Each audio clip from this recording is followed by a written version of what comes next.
le domaine des Potiers, donc sur la commune de Villemontet, donc le sud de l'appellation côte-rouennaise.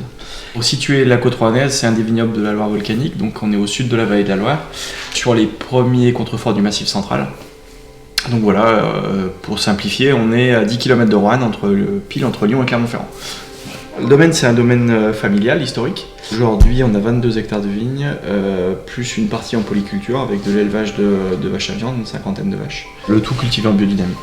Grosse majorité avec notre cépage local historique, donc le Gamay Saint-Romain. Sur les 22 hectares, on a 19 hectares de Gamay Saint-Romain. Et le reste, on a des blancs. En chardonnay, pinot gris et puis une petite parcelle de Riesling qu'on a plantée il y a 3 ans qui va bientôt entrer en production. Voilà. Alors le Gamay Saint-Romain, c'est une variété de Gamay qui a la particularité déjà de pousser très droit, un port vraiment vertical.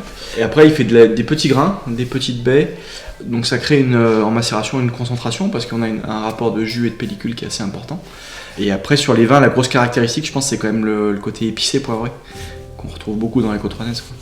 Donc la base de la culture c'est du bio, de la biodynamie. Toutes nos vignes sont plantées à 5000 pieds hectares, donc 2 mètres par 1 mètre. On pratique, on a de la chance d'avoir de l'élevage comme on l'a dit, donc on fait notre propre compost. On épand tous les ans au printemps, mais un petit peu de compost. On travaille avec les engrais verts, voilà, on fait du travail du sol sous les pieds.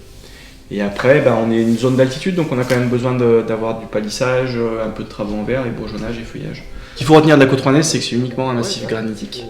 Donc que des granites. Par contre, il y a une grosse diversité dans le granit. Donc c'est-à-dire qu'il y a, suivant les secteurs, on peut avoir des granites roses, des granites verts, rhyolite ou dacite, voilà. Et ensuite, suivant la position sur le coteau, on va avoir des zones qui peuvent être un petit peu argileuses sur les fonds. C'est plutôt l'endroit où sont plantés les blancs.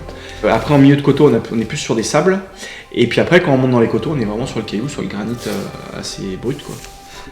Si tu te remets pas un peu en question, à chercher tout le temps à faire un petit peu mieux, à mieux dans la qualité, mieux dans la production, dans la manière écologique de voir les choses, voilà, il y aura toujours de quoi faire.